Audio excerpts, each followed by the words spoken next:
பயிர்களில் வந்து இப்போ நம்ம வந்து சாம்பல் சத்துன்னு சொல்லக்கூடிய பொட்டாஸ் சத்துக்கு வந்து இப்போ பொட்டாஸ் வந்து மூடையாக வாங்கி மண்ணில் போட்டுக்கிட்டு இருக்கோம். இப்போ வந்து அதுவும் பொட்டாஸ் டிமாண்டான நேரத்துல எல்லாம் கிடைக்கிறதே பெரிய கஷ்டமாக இருக்கும்.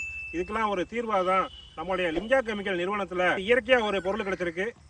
லிங்கா கெமிக்கலுடைய ஸ்டார்னு சொல்லக்கூடிய சூப்பர் ஸ்டார் K20.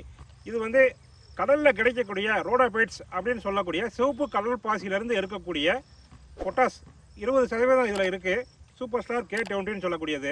இதை வந்து நம்ம இலைவெளியாக எல்லா பயிர்களுக்குமே மேலே இலைவெளியாக தெளிச்சுக்கலாம். அதாவது மலர் பயிர்கள், மற்ற காய்கறி பயிர்கள், நெல், இதே மாதிரி எல்லா பயிர்களுக்குமே பொட்டாஸ் கொடுக்கக்கூடிய எல்லா பயிர்களுக்குமே இதை வந்து மேலே இலைவெளியாக மேலே தெளிச்சுக்கலாம். இது வந்து 10 லிட்டர் தண்ணிக்கு வந்து 4 கிராம் அப்படிங்கிற அளவில் போட்டு மேலே இலைவெளியை தெளித்தா போதும். இது வந்து கிடைக்கக்கூடிய அளவுகள் 4 கிராம், 24 கிராம், 48 கிராம் ஆகிய 3 பேக்கிங்கில் கிடைக்குது. பொட்டாஸ் சத்து இயற்கையாக கிடைக்குது. வாங்கி பயன்படுத்துங்க. நன்றி, வணக்கம்.